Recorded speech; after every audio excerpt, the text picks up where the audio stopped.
Hello everyone. As you can see, I'm very happy today. 1.0 update for all the tanks is coming. 10 years ago when we started making the game, thought about it, none of us would think that it would become so big. It has generated more than 160 million fans all around the world. But all these years we were putting our sweat, love, devotion, passion into this game. Just think about this. More than 50 major updates we gave to our players. But this update is the king of all updates. It has been in the development 1.0 for more than 2 years. Right, and the game is totally new. So we have revamped all the graphics. You will see the graphical engine will just blow your mind. We use symphonic orchestra to record the music. Now each map has its special atmosphere. So I think I'm in a position to say that our tank combat is now going to challenge Hollywood. It's going to challenge Hollywood. Anyway, you will have. I'm very excited. You will have the chance to see for yourself. I can say this is the new life for our game. It's going to be another 10 years from now, where I will be standing on the stage and giving a speech like this, changing everything again. So this game will run till the end of time. But in order to save time, you will see for yourself today. I'm very happy that our team is here, developers, some of the developers are here. And they will explain you the details. They will play with you.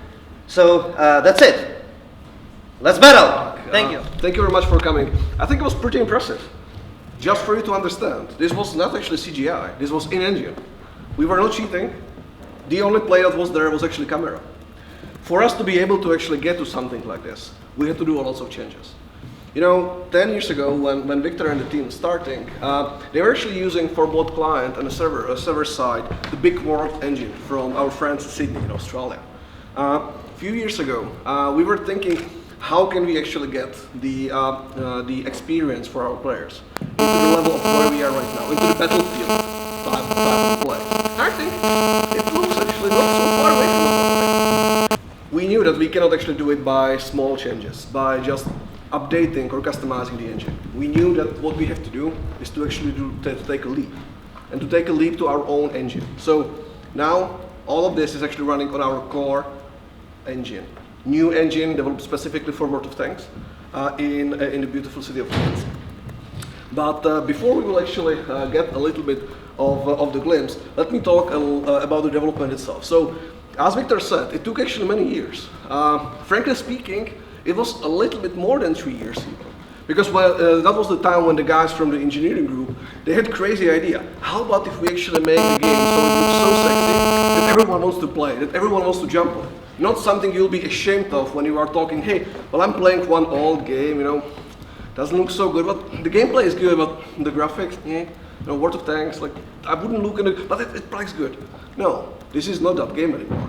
Now this is the game that you can actually stream on YouTube. This is the game you can say to your friends, hey, this looks freaking sexy, look what I'm actually playing nowadays. So it took actually more than 3 years. We had to redesign everything. We have to go through many different teams in our own company. But not even that. We had to actually go to 8 other companies around the world to help us with the development. In our team, it was roughly 250 developers cooperating on this one. From QA, engineering, tool team, art team, of course, level design, everyone had to jump. From outside, we used 8 companies all over the world, and I think if we would count all the development efforts, we'll be talking over 400 people touching this masterpiece. I think it's pretty impressive. But let's go a little bit about what it is about. So, first and foremost, we had to rework every single map. That was one of the first things we found out. We cannot actually go the way as we, for example, did with the tanks. We were adding 1, 2 here, 10 there. No, we said we cannot do this. We want to actually deliver the full experience. So we reworked all of our maps. In the patch 1.0, we will be setting up 20 new maps, the old ones. Some of them just visual rework. Some of them even with level design changes and changes to the gameplay, because we know that, for example, Erlenberg wasn't exactly what people actually wanted. So we have to actually touch it from that perspective as well. Plus, on top of that one, we will be releasing a new map, the Glacier. That map was actually sitting in our drawers for a really long time, for a really simple reason. We were not able to pull it off. The map just didn't, it deserved more. It didn't look so sexy as the guys wanted to, and with the new engine, we were able to give it a life. We were able to actually take it into where it belongs. Together with that, we created a completely new audio system, and Alexei Tomanov will be talking about that one on the workshop. Definitely check it out. Pretty impressive stuff what the guys did there. It's adaptive, so every single map has a little bit different background. It's actually changing every single battle, so you will get the real experience, and it even reacts on your actions. Like if you are losing, it will give you the feel like, hey, we should actually probably ramp up our forces right now. But the last and not least, the performance. You know, our game is one of the best ones regarding the performance and optimization. You can play the game with 10, 15-year-old rigs. It's pretty good these days. And what I'm super happy about, Core 1 will actually do the same. You still can play it on the same machines. The experience will stay the same. So as I said, for all of this, we had to actually completely rework the engine. So the engine is now built in Minsk by our engineers. It moves the graphics to the next level. We had to rework everything on that side. And we integrated Havoc, a long-promised feature. I know that especially if there are some old-timers who are playing tanks for a long time, I know that there was the promise of, hey, bring us Havoc, I think 4 or 5 years ago. So hey, we delivered. Took a little bit longer than we would like to, but we delivered. Right now, Havoc will be more for the visual feel, not the functional. So, but still, it looks super sexy. And yeah, 29 maps and a Glacier on top of that. A little bit from what you will see actually in the afternoon. I stole a few of these pictures from the presentations that you guys will see from the art workshop. I will not comment it out much, but I just wanted to show a few things. So here you can see how it actually looks like right now. Small magic. I think you can see the difference. Pretty impressive stuff. Let's take a look on the next one. Same location, quite old. Well, doesn't look so bad. I think this looks much better. You can see the outline, you can see the flora, you can see that every single model was actually changed. We are using the photogrammetry systems and techniques where we are actually taking photorealistic materials, and it actually shows. Level of details in terrain right now and in the future. I think you can see that there's been done some work, and I'm super excited that today, guys, you'll be able to play it on the common test, and you will be able to get your hands on it and see how it actually looks and plays in real. And last but not least, we were actually cooperating on all of this together with Intel. Intel actually was a great partner for us, and they were helping us mainly about optimization and performance. Of course, not only on the low specs for Intel, the high specs were really important because they were saying like, hey, this looks like you can guys now actually pump up some power from our processors.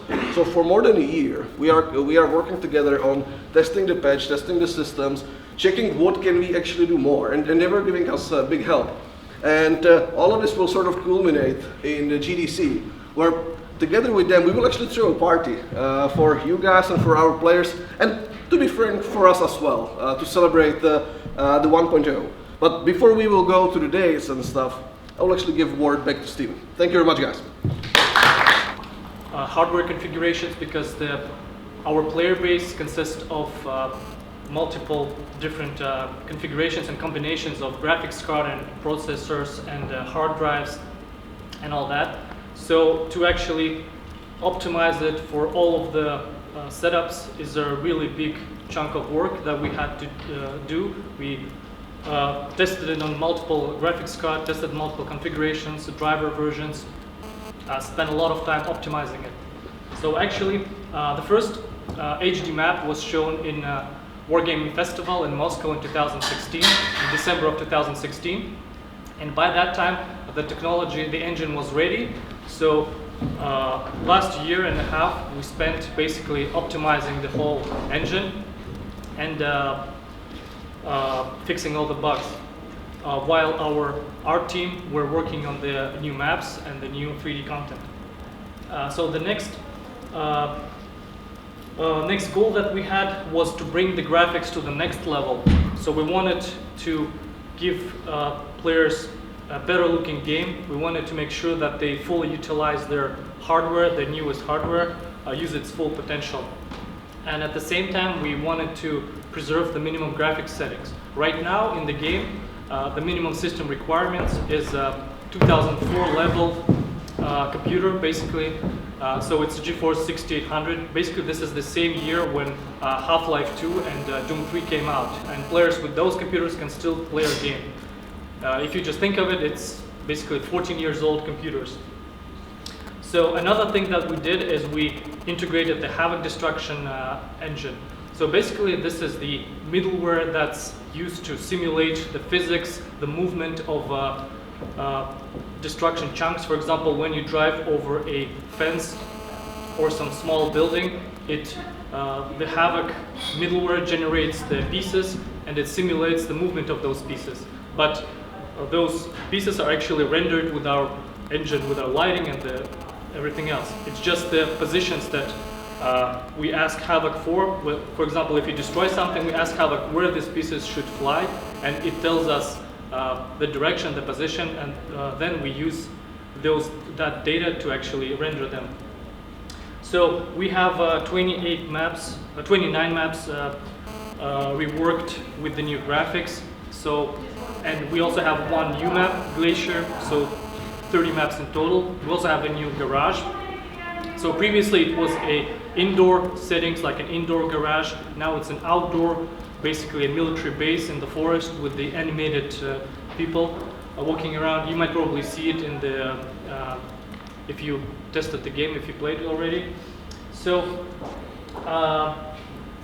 each reworked map has not only everything changed, like all the 3D objects. Our artists managed to redesign from scratch and remodel around 1,200 3D objects. So basically that's a lot of work, because even one object to make like a small, for example, like lamppost or barrel or some small object takes weeks, for example, to model it, to texture it, to capture the data from real life. For example, our artists also used photogrammetry. This is the technique when you actually scan the objects from real life, and then they are accurately represented in the virtual world. So not only that, but also the new maps, they have 5 times more objects. So with the same performance. So we managed to preserve the same level of performance with the greatly increased overall detail and the greatly increased number of objects. For example, previously our map, like one of our maps could have roughly like 1,000 objects, object instances. Now it might have like around 5,000 objects. So all that wouldn't be possible without the changes to our tools. So we spent a lot of work actually. We put a lot of work to the changes of our world editor. So this is basically the editor that our level artists use to place objects, to set up lighting, set up different effects, for example, like skies, animations, and stuff like that. So we improved it a lot so that the iterations could be faster and the content is created faster. So here I'm going to show you some comparisons of the old version of the game. This is basically the released version, the version that's currently in release. This is a 0.9.22. This is the map called Mountain Pass. This is what it looks like right now. And here's the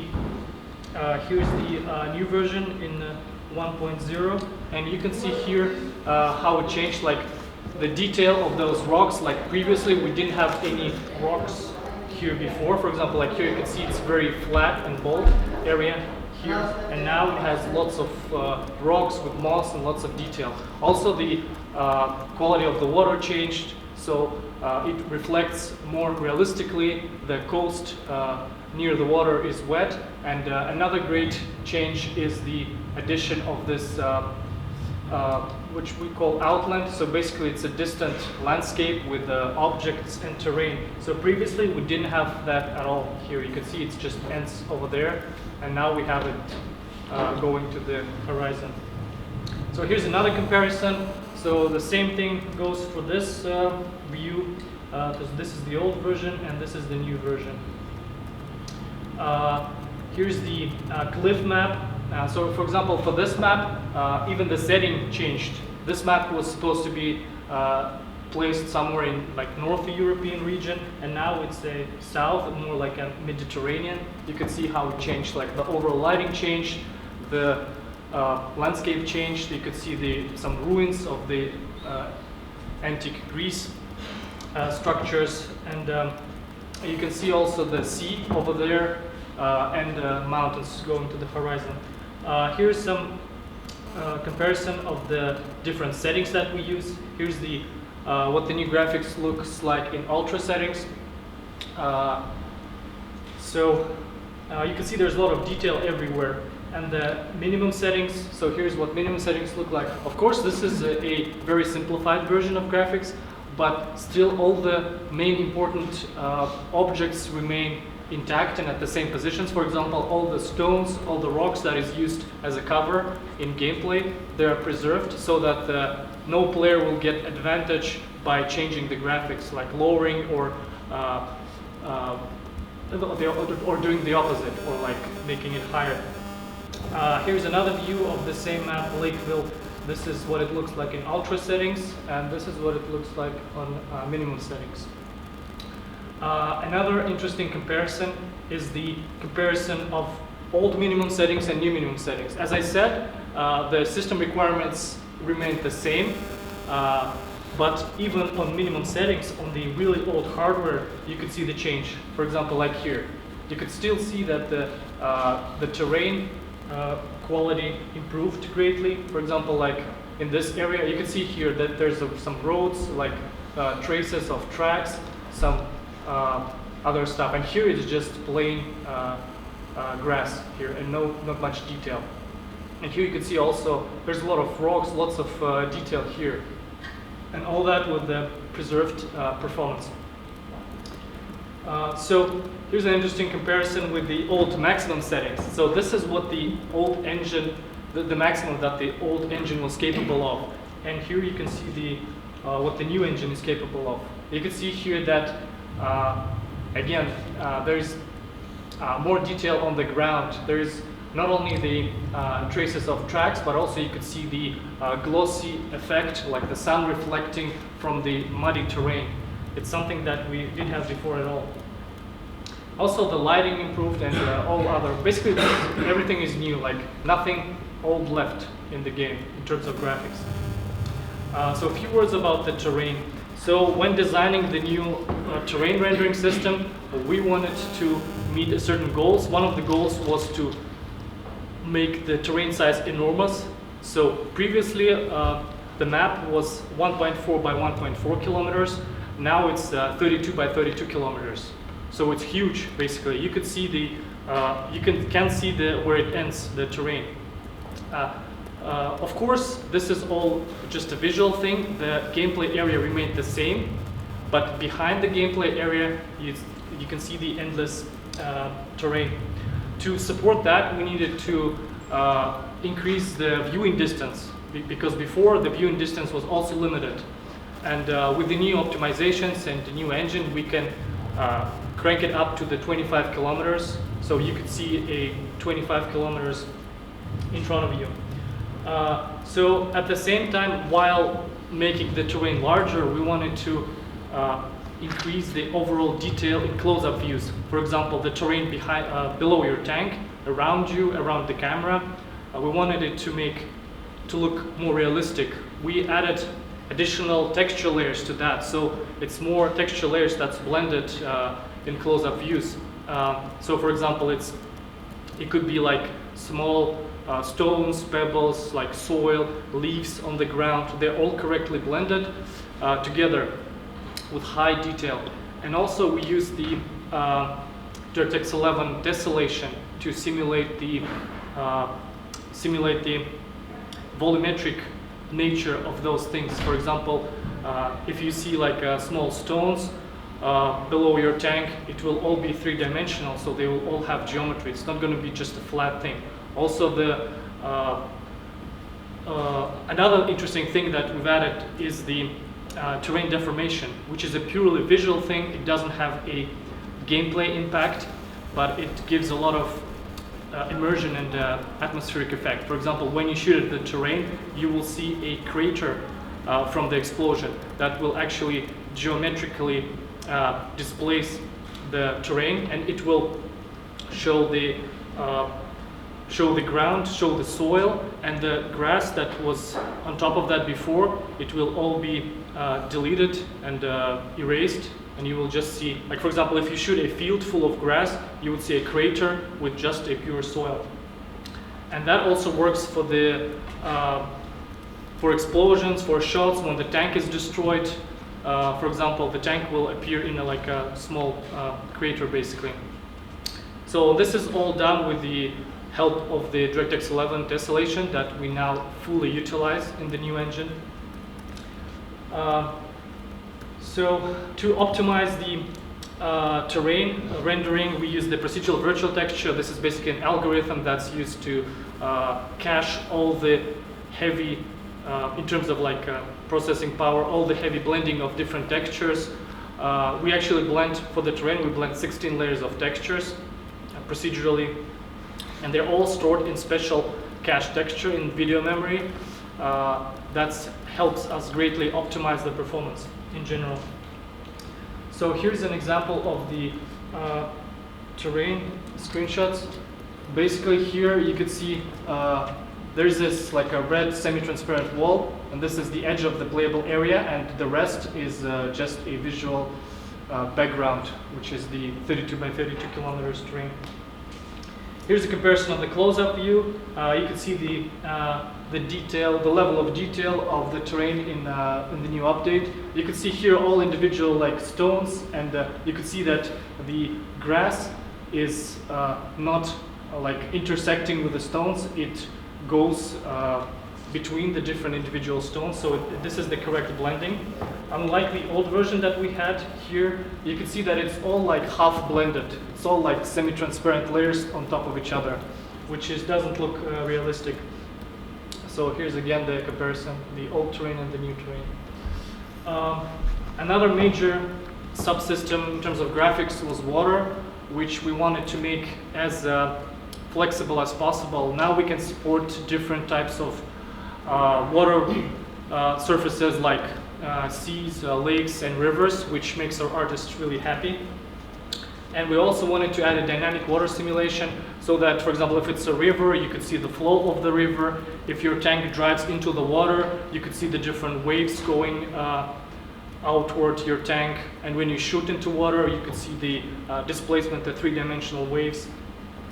There's also a dynamic coast simulation. Basically, it's no matter what water will be put by artist, the nearby objects and objects that are submerged into water will be automatically wet, so they will be become darker and glossy, basically. So here's an example. This is the seawater in airfield map. It's what it looks like. It has its unique appearance. And here's the river in the Erlenberg map. It has this river like current flow, which is different from the sea. And here's the Live Oaks map, which is basically a Louisiana swampy area. And you could see that by looking at this water, you can feel the dirt and filth of this brownish water. And this is what our new flexible water system can produce, all those water bodies. For example, here is the new Glacier map with the hot springs, and you could see how the water behaves here. It looks really different and unique from other types of water on other maps. Here's an example of the water deformation. So here's the water deformation turned off. You could still see the like splashes, little splashes, like particle effects and stuff like that. But when it really shines is when we turn on the new system. So you can see the water waves going outside of the tank. You could also see the sea waves that come to the coast. So it really adds a lot to the final image. So lighting and materials. So this is the key of the realistic image basically. If you have a realistic lighting, you can produce and generate a photorealistic images basically. So in our game in the new engine wanted to focus on the physically based lighting. This is basically a state-of-the-art system in the gaming industry. Basically what it does is it correctly approximates the physical formulas that we input into them, and we can feed it with the real life data. For example, our artists can capture different surfaces and materials from real life, and they will look like in real life. So basically the stone, the metal, the wood, like fabric, all of that looks realistic with the new engine. So we also use the photometric lighting units. So basically this is the lighting units that's used in real life, like lux, lumens, and other physical units. So another interesting feature is the global illumination system, which is very difficult to implement correctly, and we invested a lot of time and effort to do that. This is basically a really realistic lighting system that I will show screenshots a little bit later. So here's the material differences. This is basically the old building with materials, and here's the new one. And you can see here by looking at it that the overall texture detail is greatly increased, and you can see that you can tell apart the materials better than before. For example, by looking at the glass, you could see that it's a glass because it now reflects the surroundings. And previously, all of the materials looked like around like the same, pretty much. There was not the difference between them wasn't as pronounced as it is right now.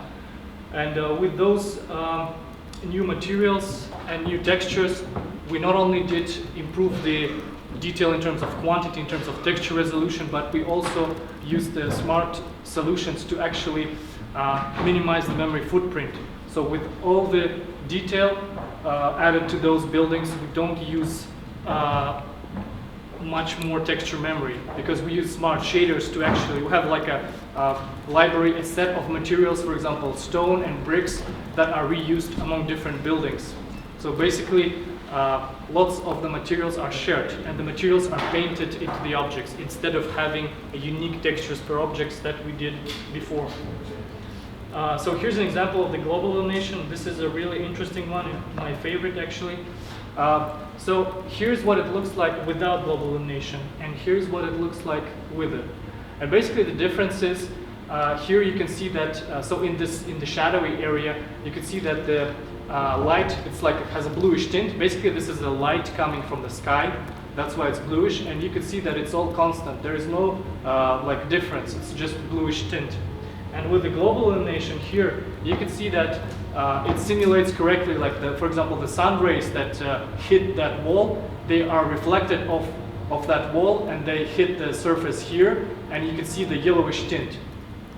And as you get farther away from here, you don't see it anymore because the path of the rays don't like go here. And for example, here you can see that the area is really darker than here. That's because there is not much sunlight going here. For example, it's reflected off here and then bounced off that wall and then goes here, and it attenuates off. That's why the cavities create darker areas.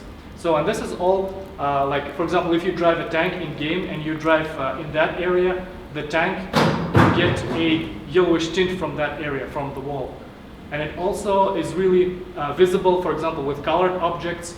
When, if, for example, you see a red brick wall, you would get a red tint from that wall, basically. So the global illumination is basically a simulation of the path that rays go, and what they hit, and where they're reflected, and how they are attenuated. So, speaking about the vegetation is also an interesting thing because now it's also physically based.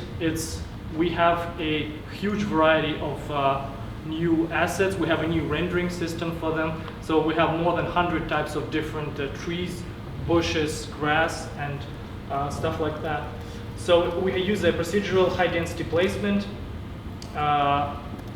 also they use realistic lighting, physically based lighting and shadows. And interesting thing that we have is that our artists, they actually scanned the lighting parameters from the real life vegetation. For example, like here you can see, so this is basically an iPad with a white screen, and this is an iPad with a black screen. And they use that, those pictures in high resolution, use that data to actually gather the information for each individual part of the leaf, like how much it transmits the light, like how thin it is. So that helped us to simulate that phenomena in the game. So we could, for example, have a thin leaves, and you could see the sun rays that actually come through it, and the sun rays are actually tinted when they come through those leaves. So also another interesting thing that we've added is the interactivity. We wanted our world to be more interactive, to be more lifelike.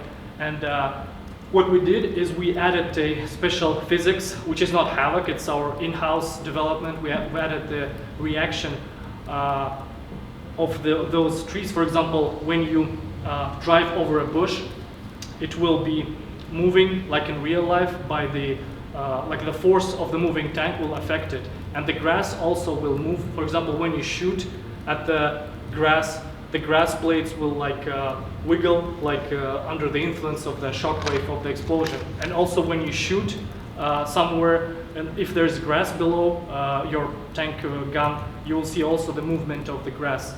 So all vegetation reacts to the player's actions. This is only a purely visual thing that just adds a more realistic feeling to the game. It doesn't affect gameplay in any way. So also an interesting thing is that that system allows us to produce those like grass movements and vegetation movements by the exhaust. For example, if you're driving near a like bushes, for example, and you press like acceleration, you will generate a huge exhaust smoke from your tank engine, and that exhaust will affect the bushes around your tank. So this is an example of the Westfield map. So here you can see the high density variable grass in front in the close-up view, and in the background you can see a lot of different trees, and it's good, I think. So we changed the engine, we changed the maps, but at the same time we wanted our tanks to look better, to fit better the new environment. That's why we've added some features to the tank appearance as well. This is what we call environmental tank effects. This is basically a dynamic dirtiness and soaking. For example, if you drive in a really muddy terrain, you will get mud on your trucks, on your hull, on your like everything, all parts of the tank. And that depends on a different terrain. So also the mud that you have on your tank could be washed off if you enter water, for example. It's also washed off to the level where you entered the water, like not less, not more. Another thing is that truck traces system, like before, what we had in a game is the traces on the terrain of the trucks. It only supported the forward and like backward movement. So it will be just two lines on the ground. And now it supports all types of tank movement. For example, you could do drifts, you could turn around, you could do donuts, like you name it. It all supports it all correctly supports all types of movements and generates correct traces. I will show you in a moment. And so improved suspension behavior, basically it means that with the things that I discussed before, with the terrain tessellation, now we have lots of geometrical details, so every stone is right now 3D in close-up views, and now the tank suspension actually responds to that. And so the tank trucks will not like go through it and will not you will not feel like you're driving on a flat terrain. You will now feel that your suspension is moving according to the ground. And it's, again, a purely visual effect that doesn't affect gameplay or anything. So here's the dynamic soaking example. This picture is basically demonstrating different levels. So this is basically a like small level. Like in game, it's all gradual and it all depends on the water level. But here, just for demonstration purposes, it shows the different levels here. So this is the maximum wetness level, and it all thanks to our physically based lighting and materials.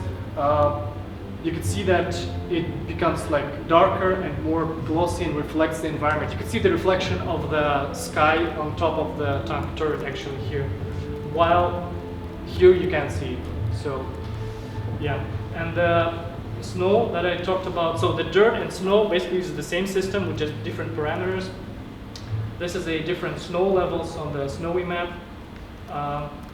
You can see it here. But in game, as I said, this all, for example, the snow, it grows gradually as you spend more time on the snowy terrain. For example, you drive around for some time, you will have more snow with time on your tank. So the tank traces example is here. So this is the disabled tank traces and this is enabled. Basically what happened here in this current shots is the player was driving a light tank in the high speed and then it turned left and drifted for some distance, and you can see that not only the shape of the traces changed, but also you can see that it's three-dimensional, so it flattened the snow here. And you can see that it's three-dimensional, and there's also like correct shadowing of the edges of those traces. So, and it will work on all types of terrain, for example, in snow, in sand, like you name it, in all maps. And that concludes my presentation. Thank you.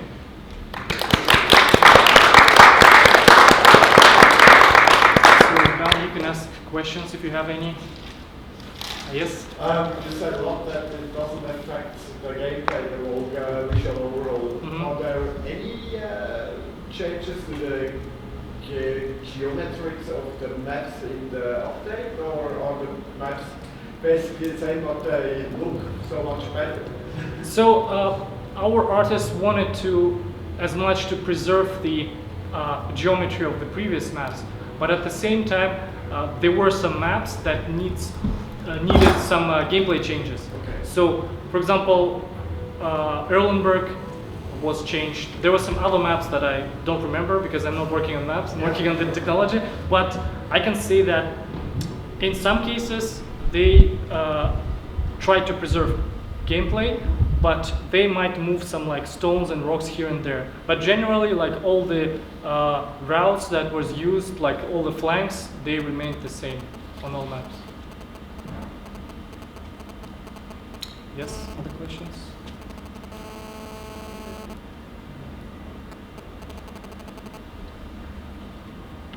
Yes. You said that the system requirements are the same as in the old engine. Mm-hmm. Does that only mean that you can still play it in the minimum settings on Yes. the old system? But if I crank it up to ultra, I need some better machine, I guess.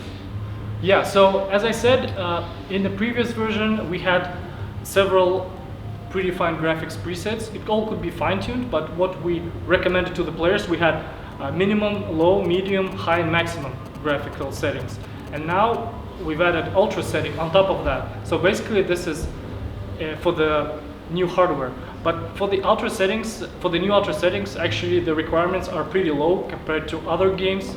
For the ultra settings, the requirement, like not the requirement, but the recommended hardware is, the video card is GTX 1050 Ti and processor like Core i5 level.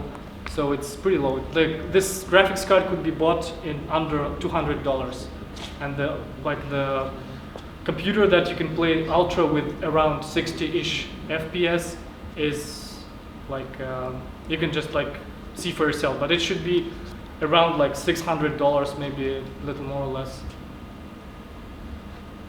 Yes. Those visual effects you're talking about. Do only I see them, or do everybody in the game see them? So if I see some bush moving a little bit, do I know, there's a tank behind that bush who just accelerated and with the exhaust? This is a purely client-based effect. Actually, in our team, in render team, we don't have access to the server. So it's all calculated on the client. So if you don't see someone in your client, for example, you haven't spotted an enemy tank, you won't see any movement. But if you did spot it, you could see it, for example. If the tank, you spotted it behind the bush, the enemy tank, and it like moves, you will see it, basically. Yes. In the new Glacier map, would you say there is some special effect or something like, yeah, is there something in the map that wouldn't have been possible with the old engine, or? You see, speaking about the Glacier map, as it was said in the intro presentation, that we didn't introduce it before because we wanted to make it look as good as possible, and we waited for the new engine because, for example, in that map we have a lot of icy surfaces, like reflective icy surfaces, and we wanted to, like, for example, those like hot springs, the water stuff couldn't be possible with the old engine. Also, the number of objects wouldn't be possible. Also, the snowing of the rocks, the snowy rocks wouldn't be possible. Also, the ice surfaces, like this big icy area in the middle of the map, will not look as good with the previous engine. Yes? What about the graphics of the tank? In previous versions, the armor was affected and certain aiming points. Has this been changed, or has this been affected? We haven't changed any of the tanks, like. Does it have specific points? Each tank can be hit here, and there. And I don't know. There was one example with one tank that had a video. With the electrical shock. No, it wasn't changed. It was strictly from the graphics, I know, quality, you know. Mm-hmm. Yeah, it was a flaw. Yeah, but the geometry of the tanks didn't change in the engine. It's just the like texturing basically. So it's just a flat effects basically. As I said, the snow, the wetness, the appearance of material. But the geometry, the gameplay is the same basically. Yes? Do you think some of the effects will affect the competitions? For example, like reflections or mud or snow on the tank would make it easier to see or harder to see. So do you expect some of the gamers to just neglect these nice shaders and effects, etc., and close them off? I think not really, because in our game the gameplay is comparatively, like relatively slow compared to other games like competitive, for example, like first-person shooters or third-person shooters. And the spotting system in our game, it works on the server. So basically when you spot someone, you immediately see the marker above that tank, you see the name, you see the health bar, and when you aim at it, you see the highlighted, like the silhouette of the tank basically. And it doesn't matter like what effect will you have on your tank. If you spot it, you will see it on your, like, on your screen, on your minimap, and everywhere basically. But still, don't you think that a white tank in snow is a little advantageous? I don't think so, because we already had, like previously we had camouflages that were white. So you could have white tank before, and now it will be white not because of the camouflage, but anyway, like on winter maps, pretty much everyone like uses a white camouflage anyway.